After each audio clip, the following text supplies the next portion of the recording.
Chile crece. Chile crece con la innovación, Chile crece con el emprendimiento, Chile crece con la educación.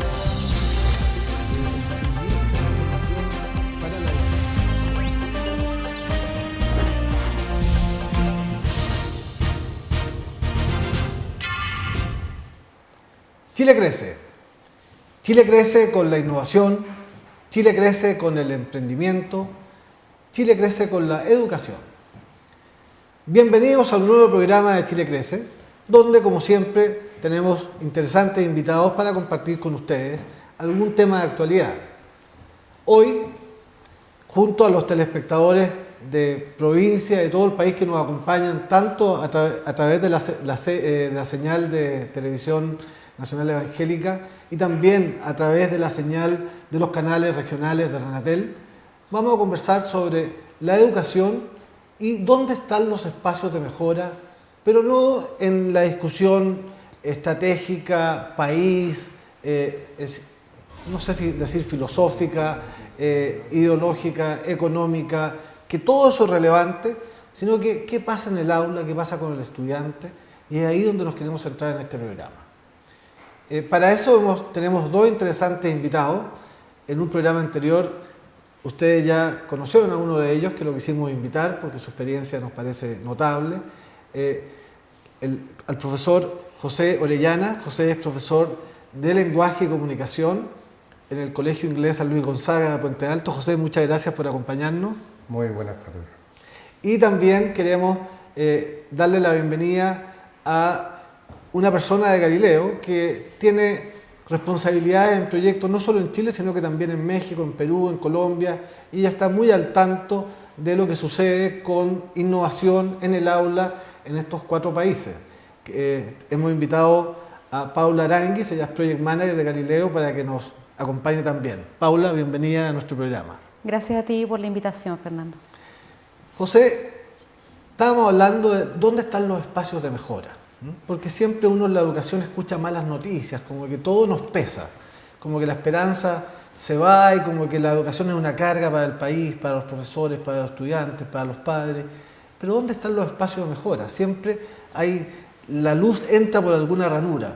¿Cuáles son los espacios que tú has experimentado? Mira, en mi larga trayectoria, como lo decía en un programa anterior de ustedes, yo he experimentado muchos cambios y muchas reformas. Y comúnmente cuando uno lo que tiene que ir es ir con los tiempos. Y los tiempos que nos dicen ahora en el siglo XXI son la tecnología, el uso de la tecnología. En el siglo XXI todo es tecnológico. Pero ¿cómo la podemos implementar dentro del aula? Hay notas muy concretas, muy ciertas. Nosotros hay colegios que están peleando contra los celulares en la sala de clase. El profesor tenemos que ver cómo esa herramienta la podemos utilizar dentro del aprendizaje. Y es una herramienta que tenemos a diario, en cada momento. Tú dices una llave de judo, más que pelear contra, agarrar esa fuerza y usarla. Justamente, así es. Eso es, tú has dicho, justo has dado en el clavo. Eso es, usar lo que nosotros, los niños nuestros, los jóvenes nuestros, están utilizando ahora en beneficio del aprendizaje propio de toda la cantidad de conocimiento que hay en el mundo. Yo creo que la sala de clases ya no es capaz de entregar todos los conocimientos que hay en el mundo, pero sí podemos desarrollar las habilidades para que ellos tengan esos conocimientos. Y el rol del profesor también cambia ahí, José, ¿no? Porque ya más que ser un emisor de un mensaje unificado, correcto, es ser un articulador o un mentor. ¿Cómo ha sido tu experiencia? Es el que crea los ambientes de aprendizaje y tiene que estar tan compenetrado en lo que va a hacer, aunque sea el uso de un palo de fósforo dentro de la sala. ¿Para qué lo voy a usar? ¿Cómo lo voy a usar? ¿Cuál va a ser mi estrategia? ¿Y en cuánto tiempo lo voy a usar? Yo te puse un palo de fósforo, algo tan sencillo, pero hay muchas veces que nosotros tomamos algún elemento estratégico para llevarlo al aula, pero no estamos compenetrados para qué lo queremos. Y eso es lo más importante. Es un mensaje para todos los profesores.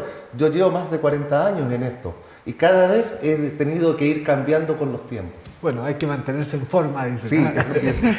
Paula, tú tienes experiencia en varios países con la implementación de tecnología.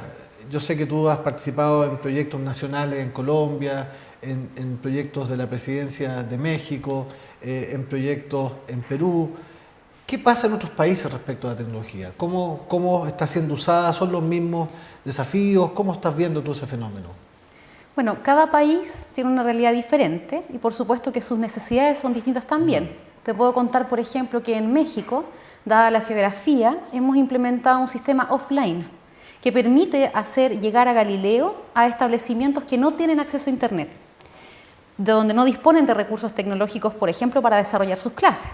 A ver, pero aquí tenemos geografía parecida, o sea, eso también podría ser usado acá en Chile. Así es, exactamente. O sea, hoy día usar la tecnología no necesita el colegio estar conectado, que ese es un tema que uno siempre escucha, no hay internet, o sea, uno podría perfectamente... ¿Y cómo consolidan la información? ¿Cómo la juntan en algún lugar? ¿Cómo Simplemente instalas un servidor en cada escuela y la información se va actualizando a medida que los estudiantes van trabajando en ella. El profesor puede ver los reportes, el estudiante puede trabajar, mirar sus resultados en línea, de la misma manera que si tuviera una conexión a internet. ¿Y qué pasa con el tema de qué interesante lo que mencionas? Me quedo pegado un poco con ese tema porque la conexión deja de ser una limitante. Así es. O sea, la tecnología no necesariamente requiere un internet conectado todo el día, sino que hay espacios de usar la tecnología de una manera más inteligente. Y desde el punto de vista de experiencias, en los proyectos que te ha tocado liderar en estos países, ¿cómo el desafío de los profesores es el mismo? ¿La respuesta a los niños es la misma en todas partes? ¿Qué estás viendo tú en eso?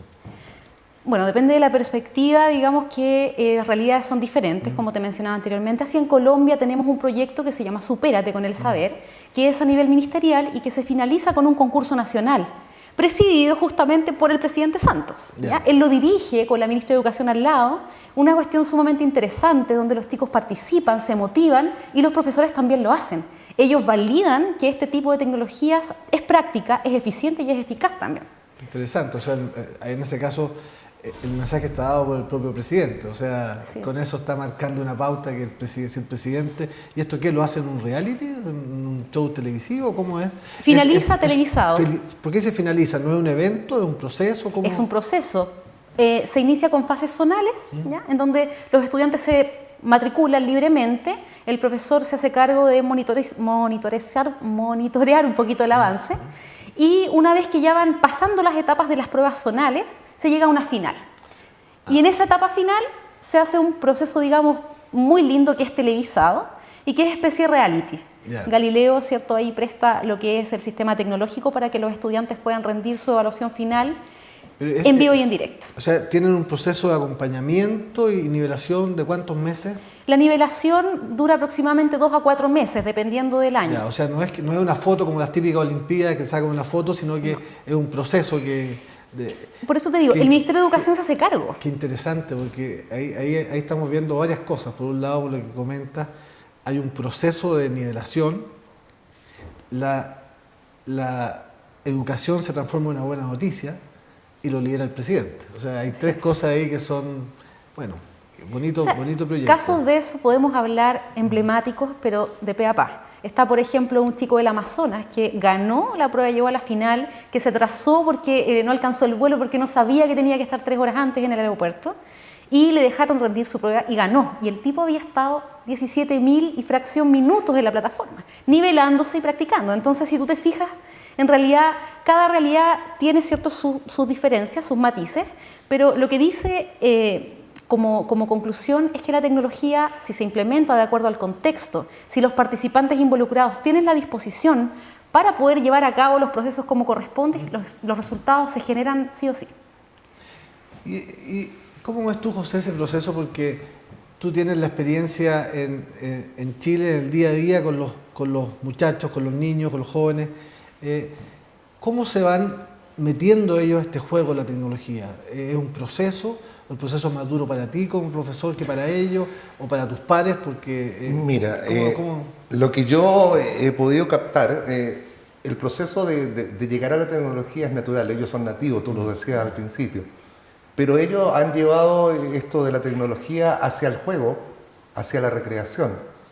Entonces, el proceso que nos corresponde a nosotros los profesores es sacar de ese proceso de que ellos jueguen y entregarles los incentivos a que ellos puedan ingresar a esta plataforma educativa y que la entiendan como tal.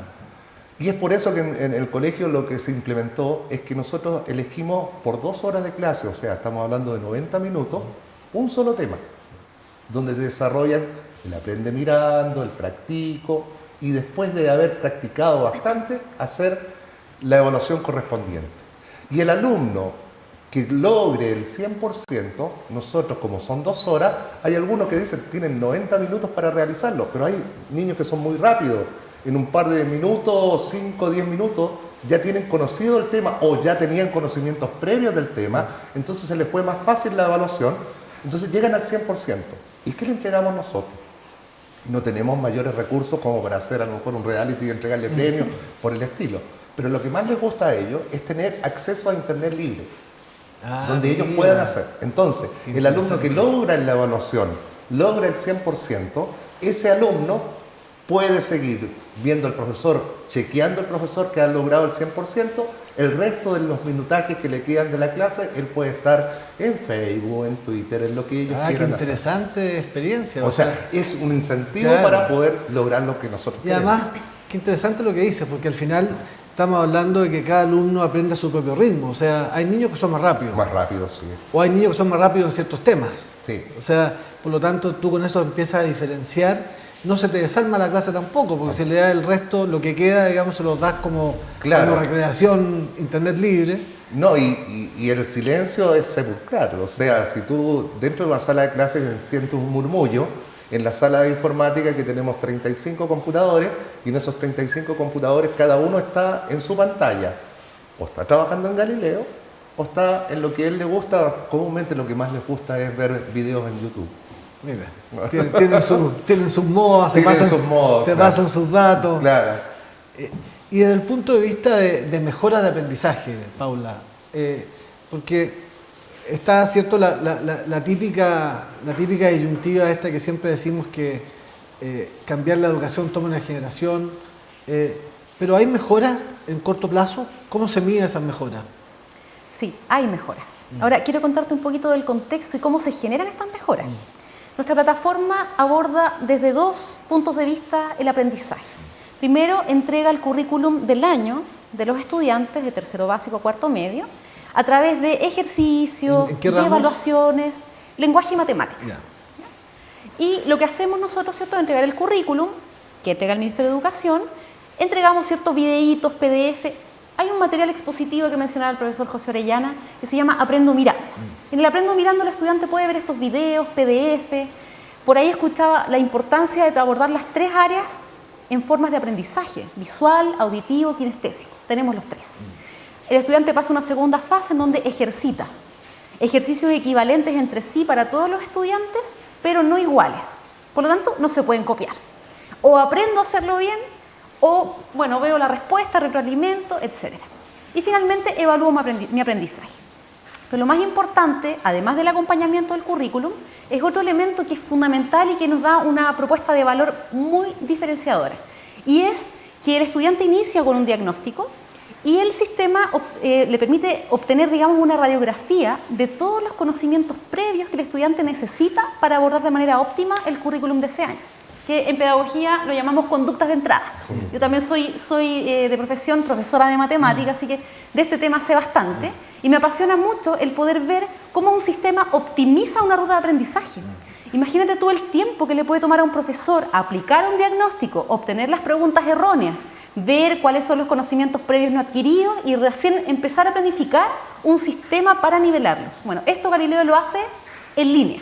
Los estudiantes rinden el diagnóstico y entregan inmediatamente una ruta de aprendizaje. ¿Para todo igual o cómo lo...? Diferente, por supuesto. Si cada estudiante tiene una realidad diferente. Algunos habrán tenido una licencia médica por ahí, otro un profesor con el que no empatizaron y nunca entendieron un contenido. Hay realidades muy distintas, por lo tanto, nuestro sistema personaliza esa ruta. Y le dice a tal estudiante, bueno, usted no entendió porcentajes, quizás le falta repasar fracciones. Y no solamente indicar cuáles son los conocimientos previos no adquiridos, sino que optimizando el tiempo. Y eso es maravilloso en educación.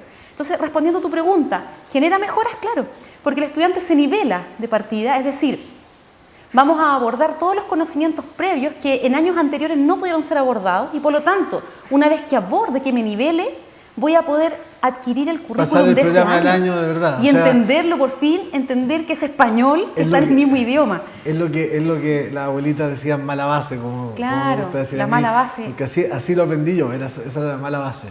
Queremos pedirle un minuto porque queremos aprovechar este espacio para agradecerle a dos auspiciadores que tenemos que hacen posible este espacio, esta conversación. Y primero a la consultora Berger y Berger. Ellos asesoran a grandes empresas en sus lineamientos estratégicos, y también a la plataforma de aprendizaje Galileo. Si usted es profesor y todavía tiene que estar corrigiendo tareas hasta alta hora de la noche, pregunte qué es lo que es Galileo y cómo le puede ayudar.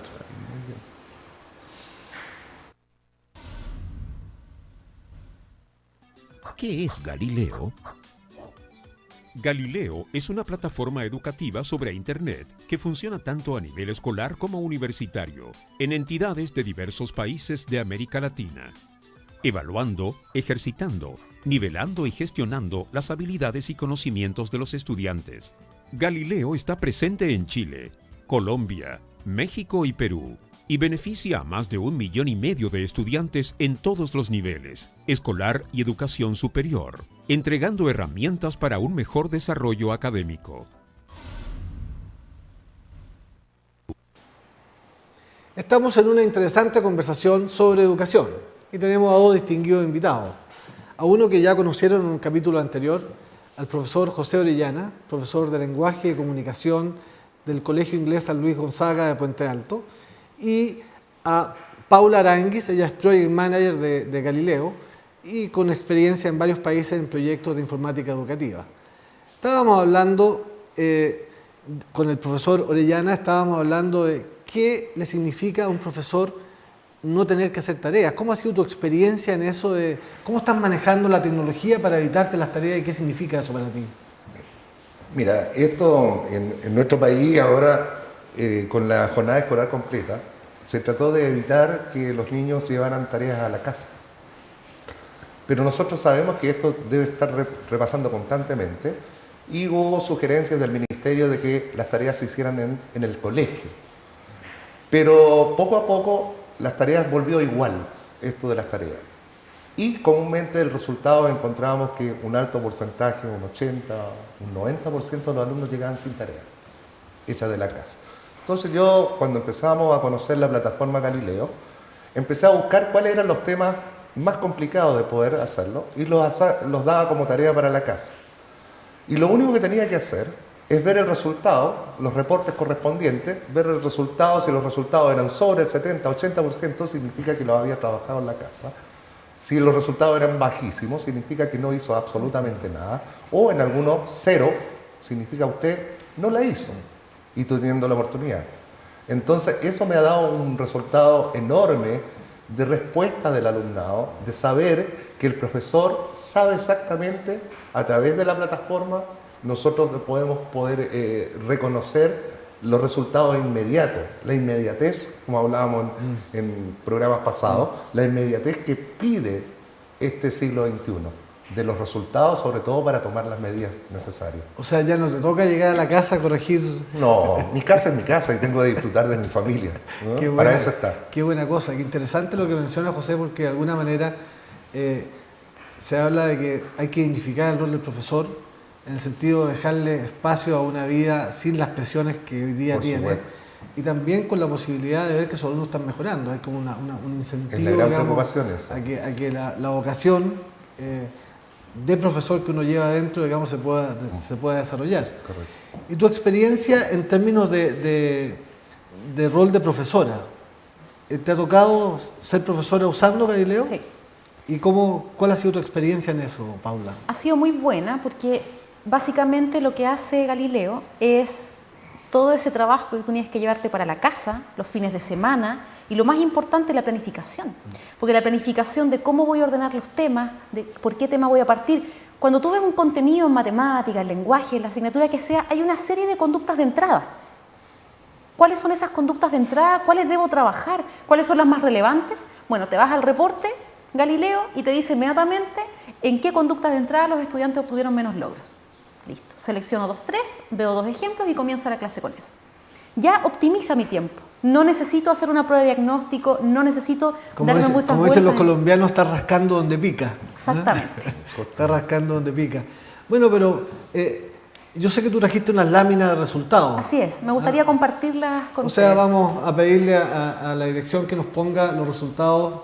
¿Eso qué es lo que es, Paula? Cuéntanos un poco. Mira, nosotros aplicamos, trabajamos con Galileo en tercero y cuarto básico, ¿ya? Y esto es una muestra de lo que fue cuarto básico matemática y cómo impactó en los resultados del CIMSE. ¿Ya? ¿Ya? Entonces lo que tenemos es un grupo de control de establecimiento, ¿cierto? Todo esto, por supuesto, respaldado por el Ministerio de Educación. Grupo de control es un grupo equivalente al grupo experimental. ¿Así Por se- supuesto, ya. grupo de control y grupo experimental tienen las mismas características. Ya. ¿Ya? Grupo experimental, ¿cierto?, que trabaja con Galileo, y lo que se muestra en esas tres barritas es, tenemos acá la representación de lo que son todas las escuelas independientes del índice de vulnerabilidad, ¿ya? Entre Perfecto. 0 y 100. Entonces, ¿qué ocurre? Cuando se aplica el CIMSE, con los resultados de las 7.077 escuelas, se genera una distribución con una media aritmética, ¿cierto?, una desviación estándar, y nosotros lo que hacemos es determinar cada uno de estos grupos cómo se comportó respecto a esa distribución. Obviamente comparando con el CIMSE anterior. A ver, cuenta qué significa ese menos 439 que aparece ahí en pantalla. Significa que el grupo de control, es decir, las escuelas seleccionadas por el Ministerio de Educación que no usaron Galileo, disminuyeron 439 puestos respecto al CIMSE anterior. Bajaron posiciones. Bajaron. Ya. Ahora, el grupo que usó Galileo también bajó, pero solamente 59 puntos. Tienes que considerar que hubo una baja a nivel nacional, ¿ya? Ya. Es decir, esto sigue la tendencia, pero en el caso del grupo que usó Galileo pero Mucho menor. la diferencia es muy alta, O digamos. sea, subieron 575 posiciones cuando un grupo equivalente bajó 439. ¿Eso es lo que quiere decir? Exactamente. Y Ahora- el siguiente gráfico, el del gráfico del índice de vulnerabilidad más alto, a ver, podemos pedirle dirección que si nos cambia el siguiente, este gráfico. A ver, Acá lo que tenemos son solamente las escuelas que tienen un índice de vulnerabilidad entre 60 y 80. Entonces, el grupo de control, es decir, perdón, el grupo... esto significa para nuestros telespectadores el índice de vulnerabilidad que el niño, o sea, la cantidad de niños que son vulnerables está entre un 60% del alumnado y un 80%. O sea, Así es. son escuelas que tienen un desafío grande, digamos, en términos Exactamente. de niños que requieren buen apoyo. Lo que ocurre en este caso, en este grupo, es que aquellos que no utilizaron Galileo bajaron 363 posiciones. Este ¿ya? grupo de control definido por El grupo de Mineduc, control por ejemplo. definido por el Mineduc. El grupo que utilizó Galileo con las mismas características del otro grupo subió 81 posiciones. O sea, aquí ya notamos una diferencia de menos a más, digamos. Y lo que hicimos acá fue, tomemos las escuelas que usaron Galileo, pero que usaron sobre un tiempo óptimo, sobre un 80% de lo sugerido. Eso es aproximadamente 20 horas en el año. 20 horas al año. Anda. En el año. Estamos hablando que semanalmente es muy poco tiempo. ¿Ya? Y ahí lo que vemos es que esas escuelas que usaron Galileo sobre un 80% del tiempo sugerido obtuvieron un avance de 610 puestos. ¿Y la siguiente lámina, señor director? Acá vemos que solamente las escuelas que están sobre el 80% de vulnerabilidad, O sea, escuelas, digamos, que aquí estamos hablando de escuelas con desafíos sociales complicados. las más complicadas del grupo. Perfecto. El grupo de control disminuye 617 puestos, el grupo que usa Galileo disminuye 107, pero el grupo que usa Galileo de forma óptima sube 1.254 puestos. Fíjate la diferencia que hay entre el grupo de control y el grupo que usa Galileo un tiempo óptimo. Claro, o sea, estamos hablando de 1.200 más 600, estamos hablando de 1.850 posiciones de diferencia. De diferencia. Si es que tú, muchas gracias, señor director, por mostrarnos las láminas. A ver, de alguna manera, si entendí bien, Paula, aquí hay un trabajo estadístico que no sé si lo entendería bien, pero supongo que está bien hecho, que lo que está mostrando es que las escuelas a mayor índice de vulnerabilidad suben muchas más posiciones en un ranking de 7.000, ¿cuántas dijiste escuelas? 7.077. 7.077 escuelas que dieron CIMSE en cuarto básico de matemáticas. O sea, con eso estamos hablando de que tenemos una herramienta de equidad a la mano. Exactamente. Y que de alguna manera estos niños usaron, como tú dices, la metodología en términos de nivelarse en sus requisitos y acompañarse en el año. con 20 horas anuales. decías 20 tú. horas anuales. O sea, es interesante. En el caso, muchas gracias, Paula. En el caso tuyo, José, ¿cuántas horas a la semana usan tus alumnos en promedio? Bueno, por asignatura son 2 horas. Ya. Y yo tengo lenguaje y matemática. Ya. Son 4 horas a la semana. Pero yo quiero hacer un alcance a lo que dice Paula en el sentido, esas 20 horas anuales son independientes al tiempo, o sea, yo lo que he sacado por conclusión de que este proceso no es solamente por un par de meses ni que esté empezando. Yo en el caso concreto, nosotros empezamos el año pasado, alrededor del mes de mayo, y cuando nos tocó dar el CIMSE fue más o menos en el mes de octubre.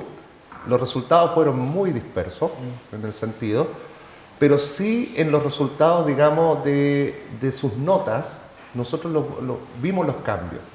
Ahora lo estamos muy entusiasmados porque si los resultados son tal cual los predice la estadística, tal como lo veíamos en los gráficos, nosotros queremos ver un muy buen resultado. Y no más allá porque vamos a ser mejores en el CIMSE, sino que vamos a ver la calidad, o sea, la cantidad de conocimientos que maneja cada uno de los alumnos. Porque los niños están aprendiendo. Porque nos hemos dado cuenta que los niños están aprendiendo. Claro. Y eso es lo que tiene que preocuparnos más que una evaluación, digamos, de una prueba estandarizada a nivel nacional. Sí, yo creo que este es un tema que se ha discutido mucho en términos de las pruebas estandarizadas, de su utilidad.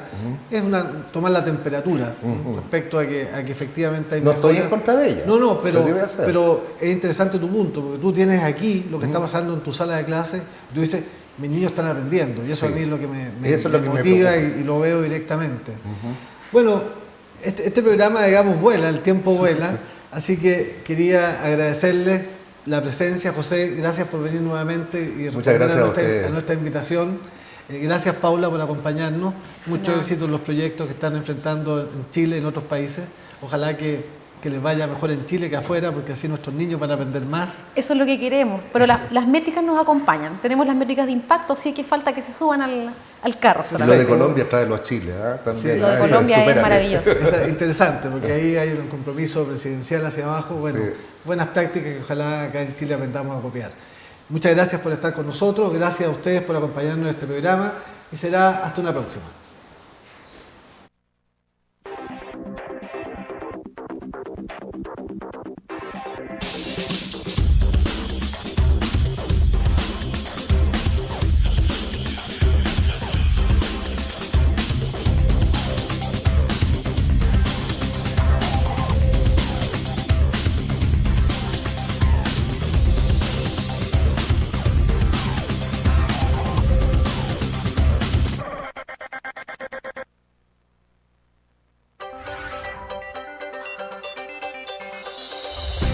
Chile crece. Chile crece con la innovación, Chile crece con el emprendimiento, Chile crece con la educación.